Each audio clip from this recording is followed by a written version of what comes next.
మార్గము చూపుము ఇంటికి నా తండ్రి ఇంటికి నా తండ్రి నన్ను చేర్చి నాపై బడి ఏడ్చెను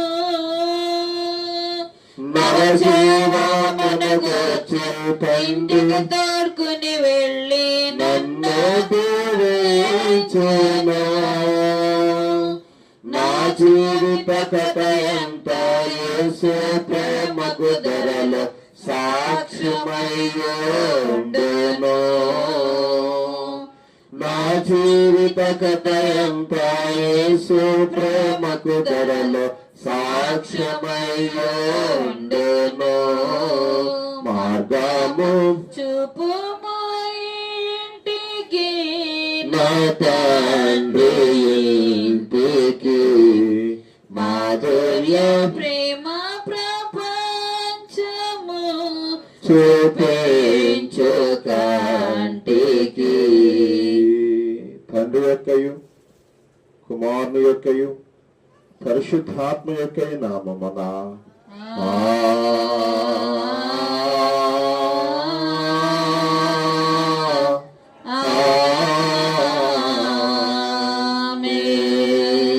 ఓ ప్రభువా నా పెదవులను తెలుగుము అప్పుడు నా నోరు నీ స్తోత్రమును బయలుపరచును.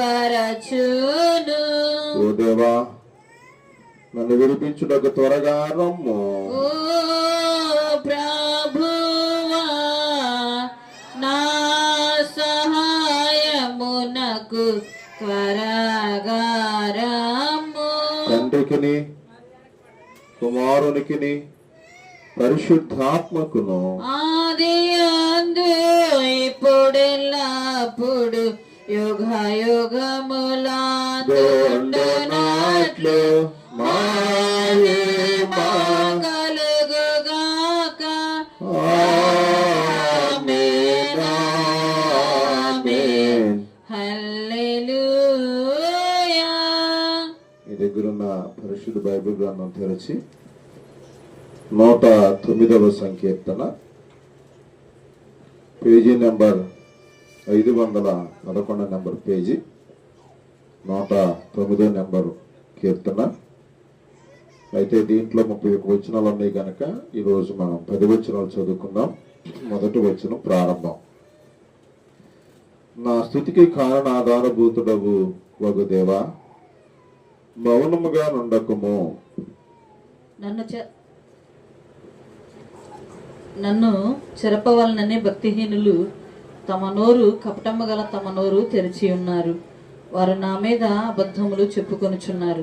నన్ను చుట్టుకొని నా మీద ద్వేషపు మాటలాడుచున్నారు. నిర్మితముగా నాతో పోరాడుచున్నారు. నేను చూపిన ప్రేమకు ప్రతిగా వారు నా మీద పగబట్టి ఉన్నారు.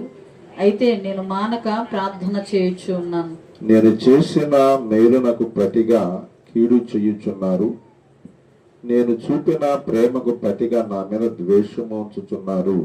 వాని మీద భక్తిహీనుని అధికారిగా నుంచుము. అపవాది వాని కుడి ప్రక్కన నిలుచునుగాక. వాడు విమర్శలోనికి తేబడినప్పుడు దోషి అని తీర్పు నొందును గాక. వాని ప్రార్థన పాపమగును గాక. వాని జీవిత దినములు కొద్దివగును గాక. వాని ఉద్యోగమును వేరొకడు తీసుకును గాక. వాని బిడ్డలు తండ్రి లేని వారగుదురు గాక. వాని భార్య విధవరాలగును గాక. వాని బిడ్డలు దేశ దిమ్మరులై భిక్షమెత్తుదురు గాక. పాడుబడిన తమ ఇండ్లకు దూరముగా జీవనము వెతుకుదురు గాక. తండ్రికి కుమారునికి పరిశుద్ధాత్మకును ఆదియందు ఇప్పుడు ఎల్లప్పుడూ యుగ యుగములందు ఉండునట్లు మహిమా కలుగును గాక.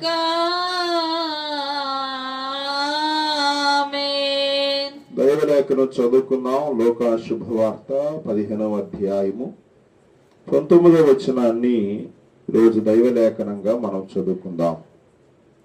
లూకా శుభవార్త 15వ అధ్యాయము 19వ వచనాన్ని ఈరోజు దైవ లేఖనంగా మనము చదువుకుందాం.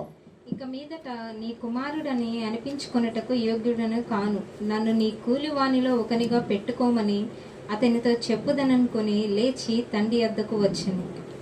ఓ ప్రభువా, మమ్మను కనికరింపుము. దేవునికి స్తోత్రము కలుగుగాక. మోకరించండి, కళ్ళు మూసుకోండి. ఈ రాత్రికాల సమయమందు ప్రతి ఒక్కరు కూడా మోకరించి కళ్ళు మూసుకొని దేవుని సన్నిధిలో విశ్వాసంతో 20వ రోజు అనగా మధ్యలోనికి మనం వచ్చాం. 20వ రోజు అనగా మధ్యలోనికి మనం వచ్చాం. దేవుని కృప చేత, దేవుని దయ చేత 19 రోజులు అమ్మా నాన్న నీకు నాకు తోడుగా ఉండి, ఇదిగో ఈ 19 రోజులు నీ చేపట్టుకుని ఆయన నడిపించి, నీ వెన్ను తట్టి ఆయన నడిపించి, నీ భుజం తట్టి ఆయన నిన్ను బలపరిచి, ఈ 20వ రోజు ఇదిగో ఈ సగంలోనికి దేవుడు క్షేమముగా నడిపించి ఉన్నాడు గనక రాత్రికాల సమయమందు అందరం కూడా కళ్ళు మూసుకుని విశ్వాసంతో మోకరించి ప్రార్థన చేసుకుందాం. అందరం కూడా కళ్ళు మూసుకుని విశ్వాసంతో మోకరించి ప్రార్థన చేద్దాం. నోరు తెరిచి ప్రార్థన చేయండి. ఒక ముగ్గురు ప్రార్థన చేయండి మైకులో.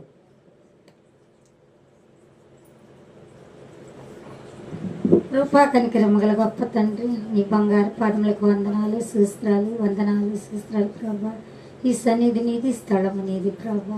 ఈ శ్రమ దినాల్లో నా తండ్రి, అయ్యా నా తండ్రి నాయన ఒక్క మెట్టు మేము ఎక్కుచుండగా నా ప్రభా తోడుగా నీడగా ఉండ ప్రభా నీకు వందనాలు అయ్యా. 19 మెట్లు ఎక్కి ఉన్నాం ప్రభా.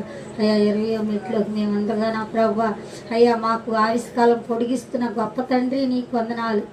మా పాపదోషాల కోసం ప్రభా కలవరి శిలువలో నా తండ్రి నాయన సిలువేయబడిన దేవా నీకు వందనాలు. నా పాపాలు ఏ పాటి నా తండ్రి నీకు తెలుసు ప్రభా. పాపిని నీసిన ద్రవ్యాగ్రాలనయ్యా ప్రభా అంటాడు వెన్నికి లేని దాన్ని ప్రభా. ఈ సమయం ఇచ్చినందుకు నాయన నీకు వందనాలు చెల్లిస్తున్నాం ప్రభా. అయ్యా ప్రభ నాయన అయ్యా ఆత్మతో సత్యంతో ఆరాధించి వారు నా వారు అన్నావు ప్రభా. ఆత్మ సిద్ధమే గని శరీరాలు బలహీనత ప్రభా. శరీరాలు బలహీనతను తీసివేయమని అడుగుచున్నాను తండ్రి. అయ్యా గొప్ప తండ్రి నీకు వందనాలు. ఆశ్చర్యకరుడ, ఆలోచనకర్త, సమాధానకర్త, అగుపతని పేరు పెట్టబడ్డ గొప్ప తండ్రి నీకు వందనాలు ప్రభా. అయ్యా నా ప్రభా ఈ సన్నిధి నీది, స్థలము నీది ప్రభా. అయ్యా వచ్చిన బిడ్డలను బట్టి నీకు వందనాలు చెల్లిస్తున్నాను. రావాల్సిన బిడ్డలను త్వరగా త్వరపెట్టుకుని నా ప్రభా నాయన ఈ సకము నా తండ్రి నాయన రోజుల్లో నాయన మేమందరము పాలు పంపులు పొందుకునే భాగ్యం దయచే ప్రభా. మా పాపదోషాల కోసము నా ప్రభా పడరాని పాటలు పడ్డ తండ్రి నీకు వందనాలు ప్రభా. అయ్యా ప్రభ నాయన కలవరి శిలువలో నా ప్రభా తండ్రి వీరేం చేయించున్నారు, వీరెరుగురు, వీరిని క్షమించమన్నావు కదా ప్రభా. ఎంత ప్రేమ కలిగిన మనసు అయ్యా, ఎంత జాలి కలిగిన మనసు తండ్రి నీది ప్రభా. అయ్యా మా కోసం ప్రాణం పెట్టావయ్యా. మధ్యాహ్న కాల సమయంలో నా తండ్రి నా ప్రభా ఎంతగానో మా కోసం నాయన ప్రాణం పెట్టిన ప్రభా నీకు వందనాలయ్యా. అయ్యా నాయన మా పాప దోషాలు క్షమించమని మరొకసారి అడిగిచ్చినాం ప్రభా. అయ్యా తండ్రి నాయన ఆశ్చర్యకడు కదా ప్రభా నా తండ్రి నీకు వందనాలయ్యా. అయ్యా మా కోసమే ప్రభా. అయ్యా నా తండ్రి ఎంతగానో నిన్ను నువ్వు తగ్గించుకున్నావయ్యా. మమ్మల్ని హెచ్చించావు ప్రభా. దుష్టుడికి ఏమాత్రం చోటు లేకుండా నాయన దుష్ట కార్యములు తొలగించండి ప్రభా నాయన తండ్రి నాయన నా ప్రభా. ఈ సన్నిధిలో నాయన నీ దైవ దాసుడి ద్వారా నా ప్రభా నీ జుంటె తేనె మధురమైన మాటలు మేము వినుచుండగా వినగలిగిన సేవి గ్రహించగల మనసు మాకు దయచేయండి అయ్యా. అయ్యా దిగ్ధాన్ని గాలికి సటు దాచిపెట్టుకున్నట్టు నీ సేవకుడిని దాచిపెట్టుకుని బలముతో శక్తితో వాడుకోమని అడుగుచున్నాం ప్రభా నీకు వందనాలు ప్రభా. గొప్ప తండ్రి ముఖ్యంగా నా ప్రభా అయ్యా తండ్రి నీ మందిరం పనులు నాయన జరుగుచుండగా నా ప్రభా అయ్యా నా తండ్రి ఏ నాయన కావాలో ఏ తగ్గినాయో నీకు తెలుసు కదా ప్రభా. అవన్నీ సమకూర్చే భాగ్యం దయచే ప్రభా. త్వరగా నా తండ్రి నీ మందిరంలోకి మేము చేరి కూడుటకు నాయన, నేను స్తుతించుటకు, నిన్ను ఆరాధించుటకు నా ప్రభా. ముందు దినములంతట్లో మీరు తోడుగా ఉండమని నాయన, నీ మందిరం పనులని నాయన సరిచేసుకోమని నీ చేతికి అప్పగిస్తూ నాయన, నన్ను నేను తగ్గించుకుంటూ నాయన ఈ చిన్న ప్రార్థన నీ పాదాల చెంతగా రాని అంటే ప్రభా. అడగరాని అడిగి ఉంటే దయతో క్షమించమని చేస్తే నామంలో అడిగి వేడుకుని ప్రార్థిస్తున్నా ప్రభా. ఆమేన్.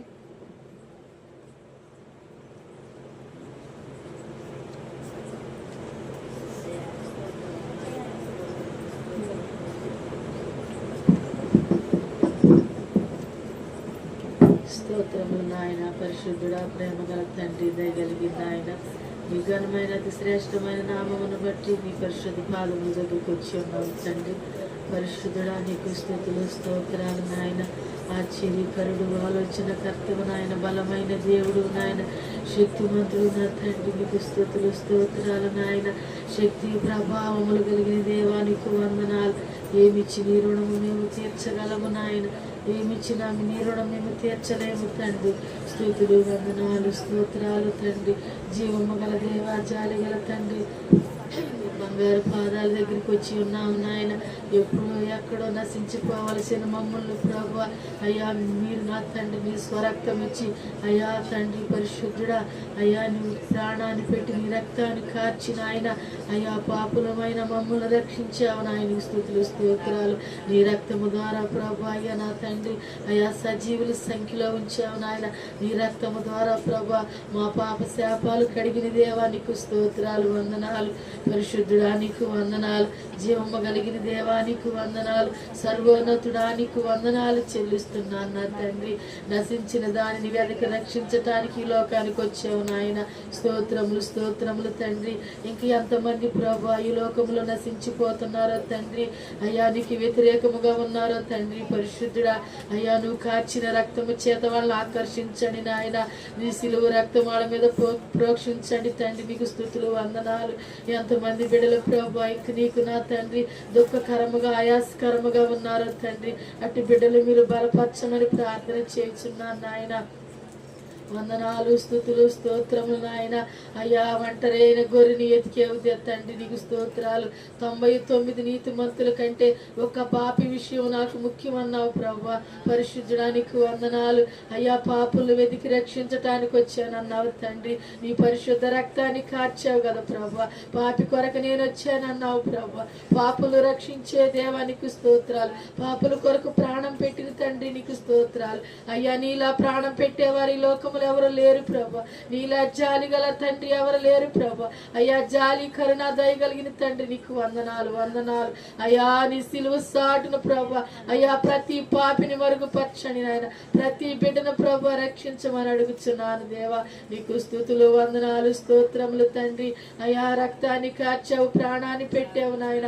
అయ్యా మా దోషాల నిమిత్తం మా పాపాల నిమిత్తం నాయన పడరాని పాటలు పడ్డావు ప్రభా. అయ్యా నీకు స్తుతులు స్తోత్రములు స్తుతులు స్తోత్రములు. పరిశుద్ధుడా నీకు వందనాలు. ఏమిచ్చి నీ రుణం మేము తీర్చగలము నాయన. అయా నీ యందు భయభక్తులు కలిగిన ఆయన నీకు లోబడి ప్రభా అయా నీకు నమ్మకముగా జీవించే జీవితాలు మాకు దయచేయి నాయన. స్తుతులు వందనాలు స్తోత్రాలు తండ్రి. అయా మందిరము తండ్రి పరిచర్య జరుగుచుండగా ప్రభా అయా నీ బిడ్డలు ప్రభా మీరు ఆశీర్వదించండి ప్రభా. ఆ పనిని ప్రభా మీరేనా తండ్రి అయ్యా సహాయం చేయమని అడుగుచున్నాం నాయన. పనిచేసే బిడ్డలు మీరు ఆశీర్వదించండి నాయన. అయ్యా పనిచేసే బిడ్డలకు తోడుగా నీడగా ఉండండి తండ్రి. ఆ బిడ్డలకు కావాల్సిన ప్రభ సహాయాన్ని మీరు అందించమని అడుగుచున్నాం తండ్రి నీకు స్తోత్రాలు. అయ్యా ఆ పరిచర్యలో ప్రభ ఏ బిడ్డలైతే కష్టపడుతున్నారో నువ్వు చూస్తున్నావు నాయన. ఆకాశం నుండి సమస్తాన్ని చూచుచున్న దేవుడు ప్రభ అయ్యా నువ్వు కనుదృష్టితో చూచే తండ్రివి నాయన. నువ్వు చూస్తున్నావు కదా ప్రభ ఏ బిడ్డ అయితే కష్టపడుతున్నారో తండ్రి ఆ బిడ్డలు మీరు ఆశీర్వదించండి నాయన. నూరంతరగా ఫలింపు చేయండి నాయన. మంచి ఆరోగ్య ఆవిష్కారాన్ని దయచేయి నాయన. నీ పరిశుద్ధ బిడ్డల చుట్టూ ఉంచండి అయ్యా. ఆవిష్కారాన్ని దయచేయి నాయన. ఆ బిడ్డల చుట్టూ నీ ఆత్మ కంచుంచండి తండ్రి. ఇంకా ప్రభా ప్రేరేపించండి నాయన. ఆగిపోయిన పనులు జరిగించటానికి కృప చూపండి తండ్రి. అయ్యా నీకే వందనాలు స్తుతులు స్తోత్రములు చెల్లిస్తున్నారు. అయ్యా నీ దాసుని సిలువ సాటును మరుగుపరచండి. నీ ఆత్మతో నింపండి నాయన. స్తోత్రాలు వందనాలు. చేరి వచ్చిన ప్రతి బిడ్డ హృదయాన్ని మీరు తెరవండి. లూదియా హృదయం తెరిచిన తండ్రి అయ్యా, మీరు ప్రతి బిడ్డ హృదయాన్ని తెరవండి నాయన. ఈ వాక్యము ద్వారా ప్రతి బిడ్డ హృదయాన్ని ప్రభు తెరవమని ప్రార్థిస్తున్నాను నా తండ్రి. ప్రతి బిడ్డ హృదయాన్ని కరిగించండి, కదిలించండి నాయన. పరిశుద్ధుడా, ప్రతి బిడ్డ పశ్చాత్తాపము కలిగి నీ సన్నిధిలో నా తండ్రి అయ్యా కన్నీరు కార్చుకుని ప్రభు అయ్యా తండ్రి నీ మేలులు పొందుకునే భాగ్యం దయచేయి నాయన. నీకు స్తోత్రములు, స్తుతులు నా తండ్రి. నీ వద్దకు వచ్చి వారిని త్రోసివేయు, నెట్టివేయు, తీసివేయు ప్రభు అయ్యా. నీ వద్దకు వచ్చిన బిడ్డలు ప్రతి అయ్యా జీవి కోరికలు తీర్చే దేవుడు నాయన. నీ గుప్పులు విప్పి తీర్చే తండ్రి నా ప్రభ.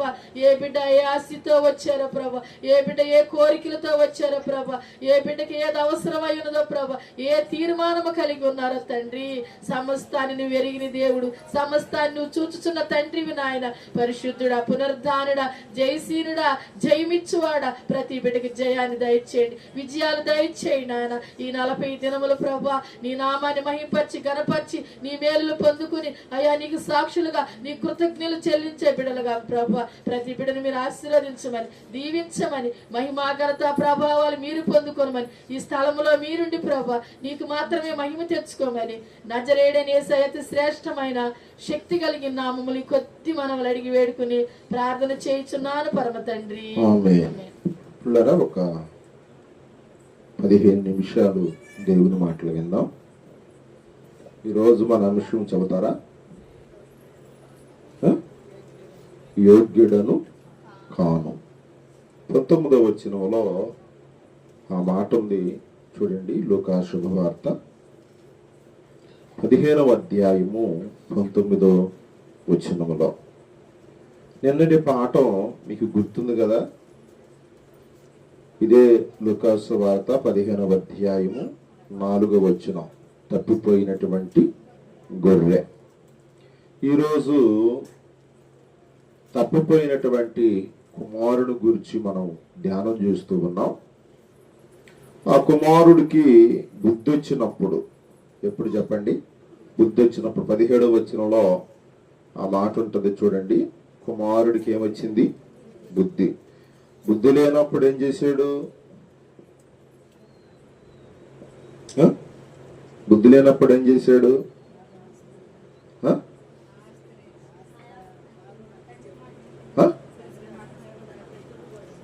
అర్థం కాల. నాకు వచ్చే భాగాన్ని నాకు ఇచ్చేసేయండి అని చెప్పి నేను వెళ్ళిపోతానని అన్నాడు. ఆస్తి మొత్తం సమకూర్చుకొని వెళ్ళిపోయాడు. అక్కడ ఏం చేశాడు అతను? దుర్వ్యాపారం చేసినట్లుగా 13వ వచనం ఆఖరి భాగంలో ఆస్తిని దుర్వ్యాపారం చేసి పాడు చేసినట్లుగా మనం చూస్తున్నాం. 14వ వచనంలో ఆ తీసుకెళ్లిన డబ్బు అంతా కూడా ఏమైందంట? ఖర్చు అయిపోయింది. ఆ తర్వాత ఆ దేశంలో ఏమొచ్చింది? 15వ వచనంలో కరువు వచ్చినప్పుడు ఆ కరువు వలన ఆ దేశంలో ఉన్న ప్రజలందరూ కూడా ఏం పడ్డారంట? ఇబ్బందులు, కష్టాలు పడ్డారని, ఆ ఇబ్బందులలో ఆ కష్టాలలో కూడా తప్పిపోయిన కుమారుడు పడినట్లుగా మనం చూస్తూ ఉన్నాం. అదే 16వ వచనంలో ఒక పందులు మేపేవాడి దగ్గర చేరితే తన ఆకలి తీర్చుకోవడానికి ఆ పందులు తినే పొట్టు తినటానికి ప్రయత్నం చేశాడు, కానీ అది వాడి వల్ల కాలేకపోయింది. 17వ వచనంలో అయితే బుద్ధి వచ్చినప్పుడు వాడు నా తండ్రి దగ్గర ఏముంది? కూలి వాళ్ళకి సమృద్ధి అయినటువంటి ఆహారం ఉంది, నేనైతే ఇక్కడ ఏమవుతున్నాను? ఆకలితో చచ్చిపోతున్నానంటూ ఇక 18వ వచనంలో తండ్రికి లేఖ రాస్తూ ఏమన్నాడంటే, తండ్రి నేను నీ కుమారుడు అనిపించుకోవడానికి, లేకపోతే 18వ వచనంలో నీ ఎదుట నేనేం చేసి ఉన్నాను?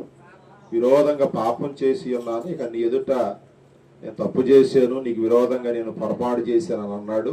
ఇక 19వ వచనంలో ఇక మీదట నీ కుమారుడు అనిపించుకోవటానికి నేను యోగ్యుడను కాను.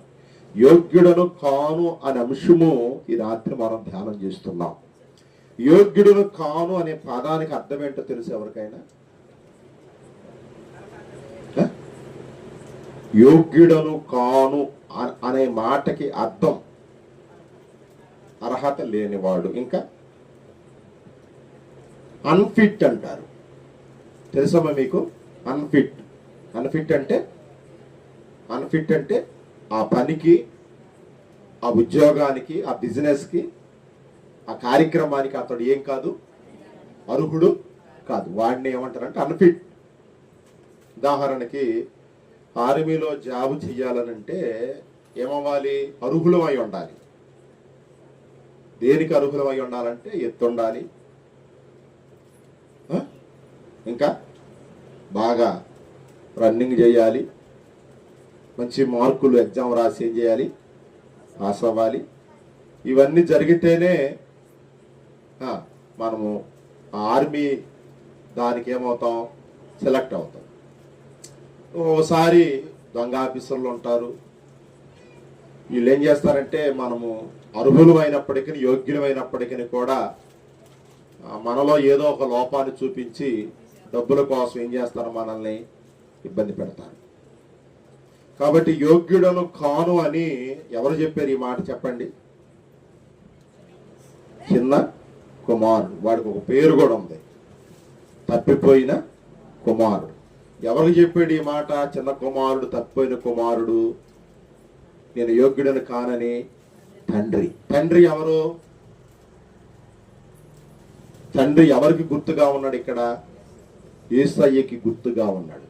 ఈ యోగ్యుడను కాను అన్న వ్యక్తి ఎవరికి సాదృశ్యంగా ఉన్నాడు?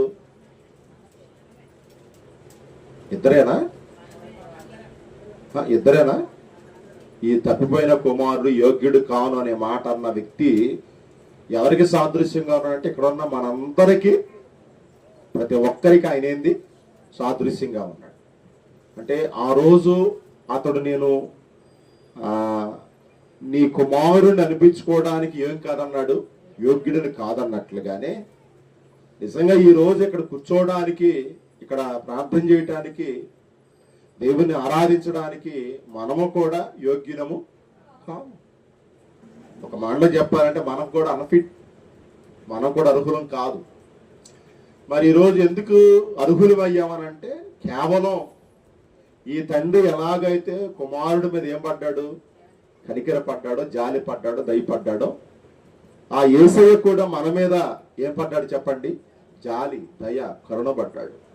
అందుకనే ఈ తప్పిపోయిన కుమారుడు ఒక్కసారి తప్పిపోతే మనమైతే ఎన్నోసార్లు ఏమైపోయాం చెప్పండి? తప్పిపోయాం. ఈ తప్పిపోయిన కుమారుడు ఒక్కసారి తప్పిపోతే, జారిపోతే మనం ఎన్నోసార్లు ఏమైపోయాం చెప్పండి? జారిపోయాం. ఈ తప్పిపోయిన కుమారుడు ఒక్కసారే దేవునికి ఎడమైతే మనం ఎన్నోసార్లు దేవునికి ఏమయ్యాం చెప్పండి? ఎడమయ్యాం. మరి ఒక్కసారి తప్పిపోయిన కుమారుడు ఎడల తండ్రి జాలి చూపించాడు, తండ్రి ప్రేమ చూపించాడు, మరి తాను తప్పును ఒప్పుకున్నాడు, పశ్చాత్తాపడ్డాడు కనుక ప్రేమించాడు. మరి ఇన్నిసార్లు తప్పైన మనకి, ఇన్నిసార్లు దూరమైన మనకి మరి దేవుని దగ్గర క్షమాపణ ఉందంటారా? ఇన్నిసార్లు దేవునికి దూరమైన మనకి, ఇన్నిసార్లు దేవునికి ఎడమైన మనకి అసలు దేవుని దగ్గర క్షమాభిక్ష ఉంది అంటారా? ఇతడు తప్పిపోయింది ఒక్కసారే, ఇతడు జారిపోయింది ఒక్కసారే, ఇతడు దూరం అయింది ఒక్కసారే. కానీ మనము మన జీవితాన్ని పరిశీలన చేసుకుంటే, మనము మన బ్రతుకుని పరిశీలన చేసుకుంటే, మనము మన స్థితిగతిని పరిశీలన చేసుకుంటే అతడు అన్నటువంటి మాట చూడండి, 19వ వచనంలో, నీ కుమారుడను అనిపించుకోవటానికి నేను ఎవరిని కాదు, యోగ్యుడను కాదు. యోగ్యుడికి మరొక పదం బైబిల్ ఏం చెబుతుందంటే పాత్రుడను కాను అని అర్థం. మత్తయి సువార్త 8వ అధ్యాయము 8వ వచనం చదువుతండి. యోగ్యుడను కాను అనే పదానికి బైబిల్ ఇచ్చే నిర్వచనం పాత్రుడను కాను. ఆ శతాధిపతి, ప్రభువా నీవు నా ఇంటిలోనికి వచ్చుటకు నేను పాత్రుడను. ఇందాక తప్పిపోయిన కుమారుడు ఏమన్నాడు? నీ కుమారుడు అనిపించుకోవడానికి నేను ఎవరిని కాదు, యోగ్యుడను కాను. ఇతనేమంటున్నాడు శతాధిపతి? ప్రభువా, చూడండి, ప్రభువా నీవు నా ఇంటిలోనికి వచ్చుటకు నేను ఎవరిని? పాత్రుడు అంటే అర్హుణ్ణి కాదు. ఎందుకంటే ఇదొక పాపి. ఆ తప్పైన కుమారుడు ఎలాగా పాపి అయ్యాడో ఈ శతాధిపతి కూడా ఏది చెప్పండి? పాపి.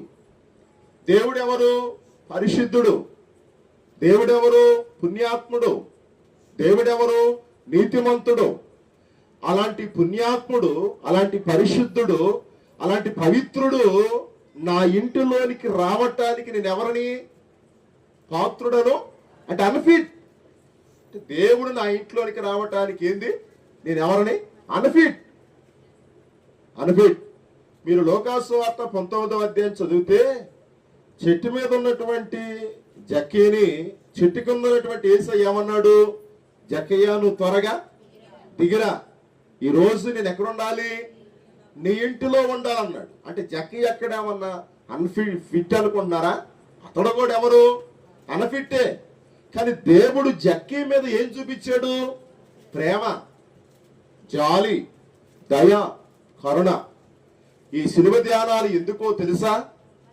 మరి జక్కయ్య ఎలాగైతే అనర్హుడో దేవుడు తన కృపచేత అర్హుడుగా, యోగ్యుడిగా మార్చుకున్నాడో, ఈ శతాధిపతి ఏ రీతిగా అనర్హుడో అయినా దేవుని కృపచేత అర్హుడుగా ఏ రీతిగా మార్చబడ్డాడో, ఈ శిలువ ధ్యానాల్లో మనము కూడా అనర్హులని దేవుని దగ్గరికి రావటానికి, దేవుని కూడా కూర్చోవడానికి, దేవుని మాటలు వినటానికి, ప్రార్థనలు చేయటానికి, ప్రభు శరీరం తినటానికి, ప్రభు రక్తం త్రాగటానికి, ప్రభుకి స్తుతులు చెల్లించడానికి, ప్రభుకి కృతజ్ఞతాస్తులు చెల్లించడానికి మనం ఎవరమని అంటే అర్హులవి కాదు, యోగ్యులవి కాదు, పాత్రులము కాదు.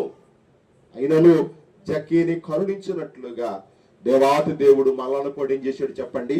కరుణించాడు. అందుకని బాప్తీసు ఇచ్చే యోహాను కూడా ఈ మాట అన్నాడు. చూడమ్మా, లూకా శుభవార్త 1వ అధ్యాయము 26, 27 వచనాలలో బాప్తీసుమిచ్చి యోహాను కూడా ఈ మాట అన్నాడు. చూద్దామా? 1వ అధ్యాయము 26, 27 వచనాలు కలిసే ఉంటాయి. యోహాను సువార్త 1వ అధ్యాయం 26, 27. యోహాను, నేను నీళ్లలో బాప్తీసమిచ్చుచున్నాను గాని నా వెనక వచ్చేవాడు మీ మధ్య ఉన్నాడు, మీరు ఆయనను ఎరగరు. ఆయన చెప్పుల వారిని విప్పుటకైనను నేను యోగ్యుడను కానని వారితో వాళ్ళు అడుగుతున్నారు. అక్కడికి వచ్చినటువంటి శాస్త్రులు, పరిసయ్యులు వాళ్ళందరూ కలిసి బాప్తీసం ఇచ్చి యోహాను అడుగుతున్నారు, అయ్యా నువ్వు ఎవరమే మాకు కావాలి?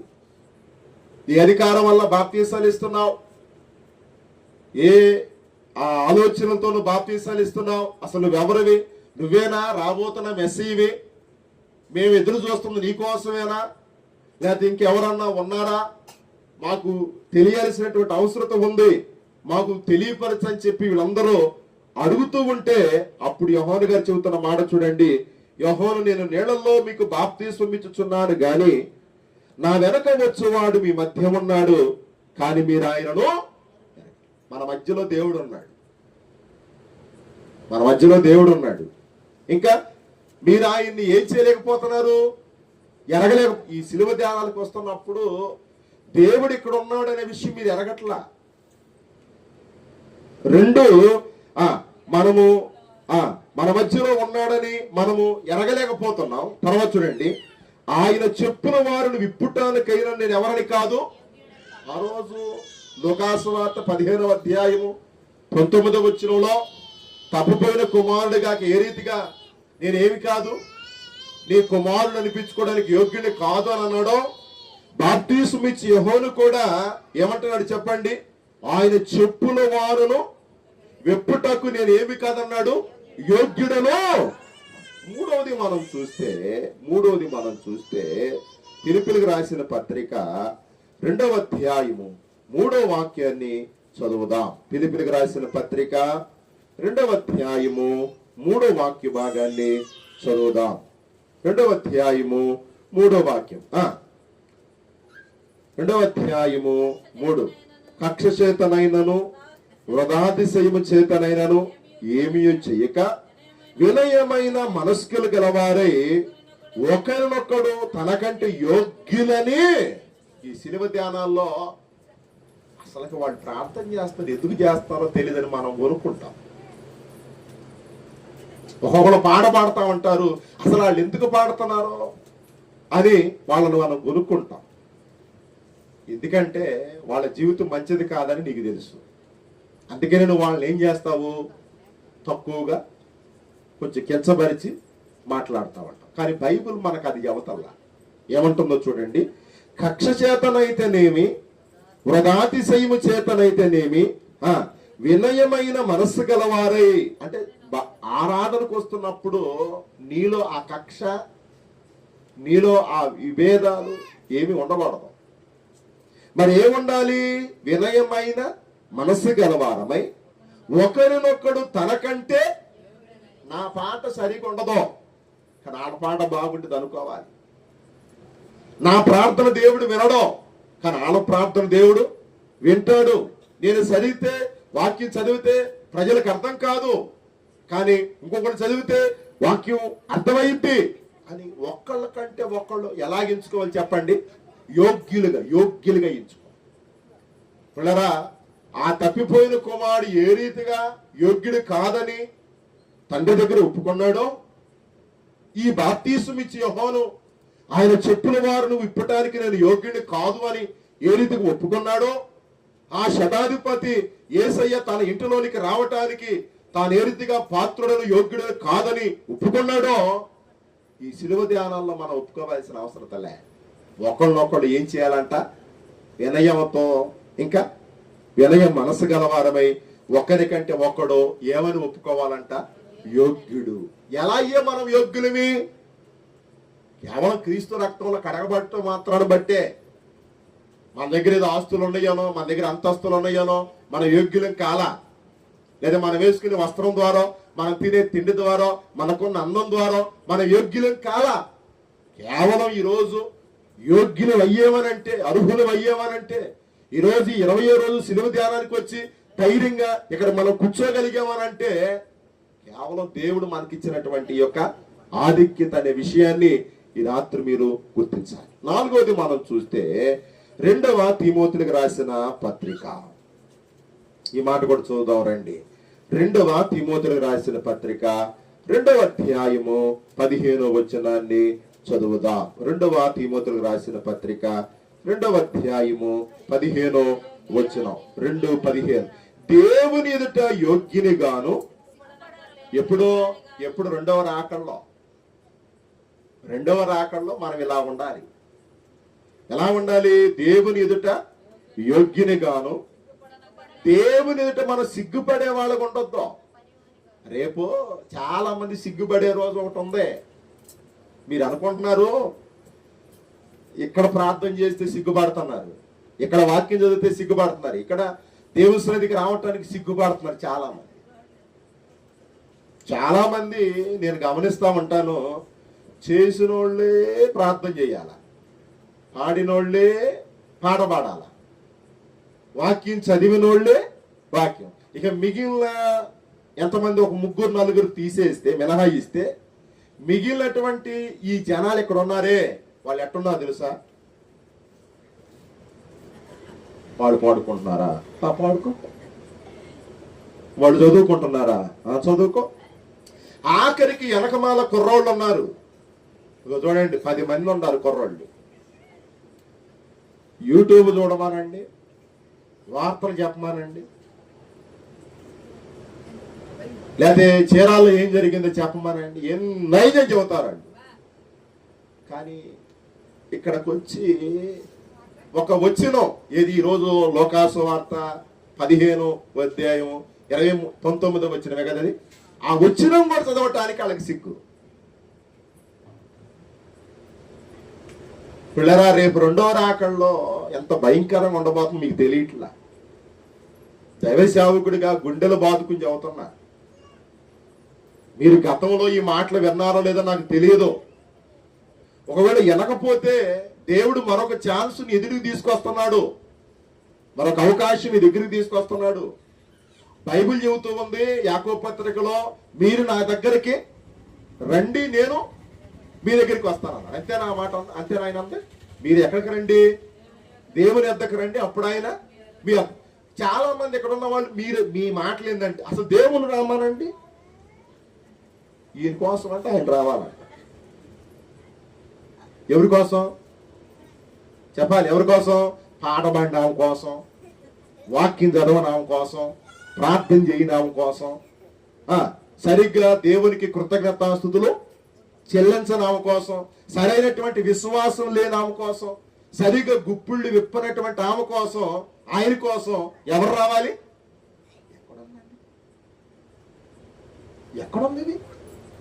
నువ్వు దేవుని సన్నిధికి వచ్చావు, నువ్వు సరి చేసుకుంటున్నావా? ఎన్ని ఏళ్లుగా, ఎన్ని సంవత్సరాలుగా ఆలయంలోకి వస్తున్నావు, నీ మాట మారిందా? నీ చూపు మారిందా? నీ నడక పడక క్రియ ఊహ ఉద్దేశం స్థితిగతులు మారేయా? ప్రార్థనలో ఉన్నంత సేపే నోటి మీద వేలేసుకుంటారు ఇక్కడ ఉన్న అందరూ. ప్రార్థన అయిపోయిన తర్వాత నోటి మీద ఏం చేస్తున్నారు?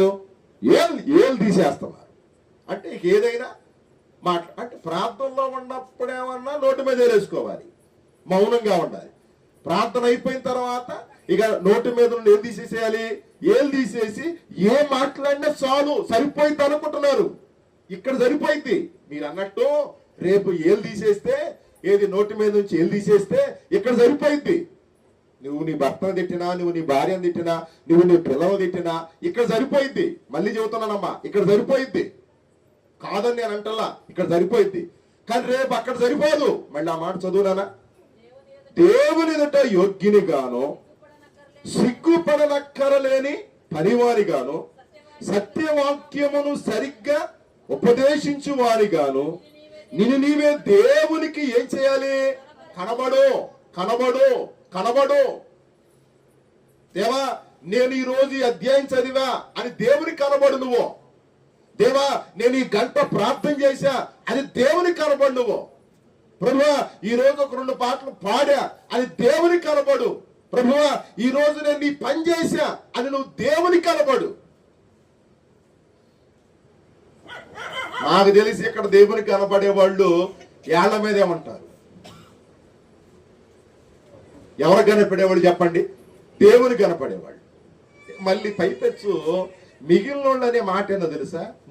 నీకొచ్చుగా నువ్వు పాడు, నీకొచ్చుగా నువ్వు చదువు, నీకొచ్చుగా నువ్వు చేయి, మరి నువ్వేం చేస్తావు? చూడండి, నీకు రాకపోగా, నువ్వు చేయకపోగా ఎవరినేమంటున్నావు? చేసిన వాళ్ళే చేసు. మళ్ళీ నీ నోటితో నువ్వేమంటావు తెలుసా? వాళ్ళేనా చేసేది? ఎప్పుడు? 4 రోజుల తర్వాత. చేయమందు నువ్వే, ఏమని? పాడమంది నువ్వే, వాక్యం చదవమంది నువ్వే, వాక్యం ప్రార్థన చేయమంది నువ్వే. మళ్ళీ 4 రోజుల తర్వాత వాళ్ళేనా చదివేది? వాళ్ళేనా చెప్పేది? వాళ్ళేనా మాట్లాడేది అనేది కూడా ఎవరు చెప్పండి? మీరే. ఇంకొక మాట చదివి ముగింపు చేస్తా. 2వ కొరింథీయులకు రాసిన పత్రిక, ఒక్క మాట చదివి ముగిద్దాం రండి. 2వ కొరింథీయులకు రాసిన పత్రిక 10వ అధ్యాయము 12వ వచనం చదువమ్మా. 10వ అధ్యాయము 10వ వచనం, 12వ వచనం. తమ్మును తామే మెచ్చుకొను కొందరితో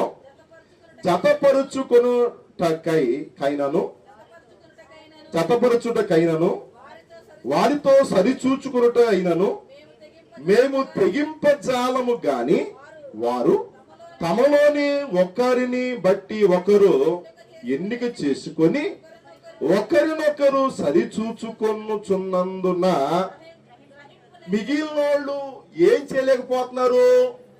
అర్థం చేసుకో. అరే, వాళ్ళు చేస్తున్నారు కదా, నేను ఎందుకు చేయలేను? అది గ్రహింపలేట్లా మీకు. 20 రోజులుగా శిలువ ధ్యానాలు జరుగుతుంటే, 20 రోజులుగా శిలువ ధ్యానాల్లో మనం ఉంటూ ఉంటే మీకు రవ్వంతైనా ఏమి రావటం లేదు? గ్రహింపు. అరే, నేను యోగ్యుడినేనా? నేను అర్హుడినేనా? అరే, నేను పాత్రుడినేనా అని మీరు అనుకోవాలి, పరిశీలన చేసుకోవాలి. నేను అనుకోవాలి అసలు ఇంత తొందరగా 20 రోజులు అయిపోయిద్దా అని. ఒకవేళ ఈ శిలువ ధ్యానాల్లో మరొకసారి ఒక సేవకుడిగా ఒక మాట చెబుతున్నాను, జాగ్రత్తగా. బుధవారం నాడు నేను చెప్పిన మాట మీరు గమనంలోకి తెచ్చుకోండి. ఒక పూట అయినా ఉపవాసం ఉండండి, దాన్ని దేవుని మందిరంలో అర్పించండి అని చెప్పా. ఒకవేళ 20 రోజులు చేయలేకపోయావేమో, దేవుడు మరొకసారి నిన్ను యోగ్యుడిగా మార్చాలని, అయ్యా నిన్ను యోగ్యురాలుగా మార్చాలని ఇదిగో ఈ 21వ రోజు నుంచి, ఈ 20 సగం నుంచి మళ్ళీ మొదలు పెట్టు. నువ్వు 20 రోజులు అయిపోయింది, చేసావో చేయలేదో, చేసే విషయంలో నిర్లక్ష్యం చేసావో, యోగ్యుడిగా ఉన్నావో యోగ్యురాలుగా ఉన్నావో, పాత్రుడిగా ఉన్నావో పాత్రుడిగా లేవో, అన్ఫిట్ గా ఉన్నావో ఫిట్ గా ఉన్నావో, అయిపోయింది 20 రోజులు. మిగిలిన 20 రోజులైనా సరే యోగ్యుడిగా ఉండటానికి ప్రయత్నం చేయి. మళ్ళీ 18వ వచనం చదువమ్మా, అదే 10వ అధ్యాయము 18వ వచనం. ప్రభువు మెచ్చుకొని వాడే యోగ్యుడు గాని తన్ను తాను మెచ్చుకున్నవాడు. చాలా మంది ఏంటంటే నేను ఇడ్లీ తినట్లేదు కాబట్టి నేను యోగ్యుడిని అనుకుంటారు. ఇడ్లీ తినకపోతే యోగ్యులేంది? చాలా మంది అంటారు నేను మొహం కడుక్కోలేదు కాబట్టి నేను ఎవరని చెప్పాలి, యోగ్యుడని అనుకుంటారు. నువ్వు మొహం గడిగినా ఇడ్లీ తిన్నా తినకపోయినా నీవు నీవు నీవు ఏంది గొప్ప చెప్పుకోగాక. బైబిల్ ఏం చెబుతుంది? మళ్ళీ ఆ మాట చదువుతున్నా, ప్రభు మెచ్చుకున్నవాడే. ప్రభు మెచ్చుకోవాలి. నా కుమార్తె ఈరోజు ఉపవాసం ఉంది, నా కుమారుడు ఈరోజు ఎక్కడున్నాడు, ఉపవాసం ఉన్నాడు అని ఎవరు మెచ్చుకోవాలి? మనల్ని చెప్పాలి. ఎవరు మెచ్చుకోవాలి? ప్రభు మెచ్చుకోవాలంటే ఏం చేయాలి మనము? ఇదిగో ఈ తప్పైన కుమారుడు అన్నాడు చూడండి, ఏమని? నీ కుమారుడు అనిపించుకోవటానికి. ఆ కథ జరిగింది, ఆ స్టోరీ జరిగింది ఒక్కసారే. కానీ సంవత్సరంలో 52 ఆదివారాలు వస్తే దేశం మీద భూమి మీద ప్రతి వారం తప్పైన కుమారుడు గురించి అవుతానే ఉంటారు. అంటే అతను ఎన్నిసార్లు తప్పైతడు చేశా చెప్పండి? నేను చెప్పా తప్పైతడు చేశా, ఇంకో పాస్టర్ గారు, ఇంకో పాస్టర్ గారు, ఇంకో పాస్టర్ గారు, ఇంకో సంఘం, ఇంకో ఊరు, ఇంకో ఈ రాష్ట్రం, ఇంకో రాష్ట్రం, ఇంకో దేశం చెప్పి ఆ తప్పైన కుమారుడు ఎన్నిసార్లు తప్పైతడు చేశాం మనము? చాలాసార్లు తప్పాడు. కానీ ఆ తప్పిపోయినాడుతో చూసుకుంటే ఆడొక్కసారి తప్పిపోతే మనం ఎన్నిసార్లు తప్పిపోయి ఉంటామో చూడండి. ఆ ఒక్కసారి తప్పిపోయిన దానికే ఏమంటున్నాడు ఈ 19వ వచనంలో, నేను యోగ్యుడను. కనుక 20 రోజులు అయిపోయింది. నువ్వు యోగ్యుడిగా ఉన్నావో అనర్హురాలుగా ఉన్నావో యోగ్యురాలుగా ఉన్నావో లేదో నీ అంతరాత్మను అడుగు. బైబిల్ ఏం చెబుతుందండి? 18వ వచనం, ప్రభు మెచ్చుకున్నవాడే యోగ్యుడు. నీ అంతరాత్మను అడిగితే నీ అంతరాత్మే నువ్వు యోగ్యుడిగా ఉన్నావో యోగ్యురాలుగా ఉన్నావో నీ అంతరాత్మ నీకేమిచ్చింది? సాక్ష్యం. అట్టి కృపా పరిశుద్ధ ఆత్మ దేవుడు నీకు నాకు మనందరికి దయచేయను గాక. ఆమె. అందరూ కూడా లేచి నిలబడదాం. ఇందాక పాడినటువంటి పాట తప్పిపోయినటువంటి కుమారుని గూర్చి మనం ఇందాక పాడేనే. ఎన్నో పాట అది?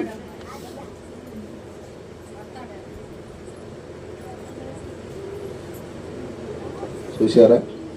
ఎన్నో పాట అది?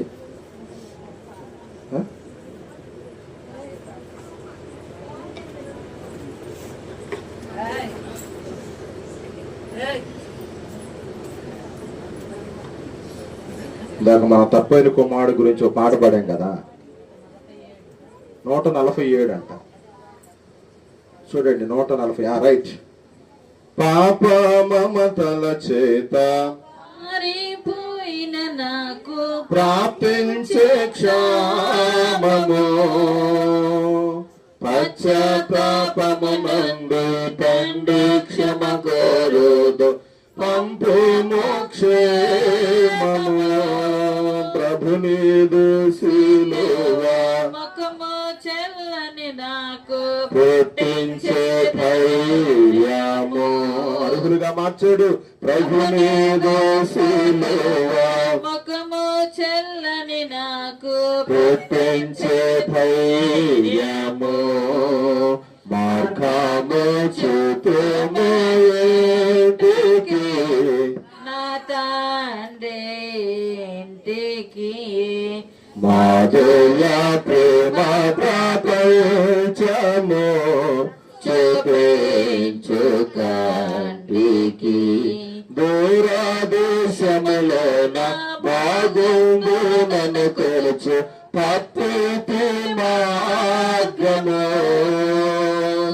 తరలిపోయి నేను నమ్మిన హితులెల్ల తరిమే దారిద్ర్యము. దాక్షిణ్యమూర్తి నీ దయ నాపై కురిపించి ధన్యునిగా చేయము. దాక్షిణ్యమూర్తి నీ దయ నాపై కురిపించి ధన్యుని చేయము. ప్రేమ కలిగిన మా తండ్రి, కృపగల దేవ, మహోన్నతుడా, ఈరోజు యోగ్యులము కాదు అనే అంశం మీద కొన్ని విషయాలు ధ్యానం చేశాం. ఈ మాటలన్నీ మా హృదయం అనే పలక మీద రాసుకొని యోగ్యులుగా అర్హులుగా ఉండటకు నీ కృప మాకు దయచేయండి. ఆనాడు నాయన తప్పిపోయిన కుమారుడు ఒప్పుకున్నాడు, నేను యోగ్యుడను కాను అని. ఆనాడు శతాధిపతి ఒప్పుకున్నాడు, నువ్వు నా ఇంటిలోనికి వచ్చినకు పాత్రుడను కాను అని. ఆనాడు బాప్తీసం ఇచ్చే యోహాను ఒప్పుకున్నాడు, నీ చెప్పుల వారిని ఇప్పుటకు నేను యోగ్యుడను కాను అని.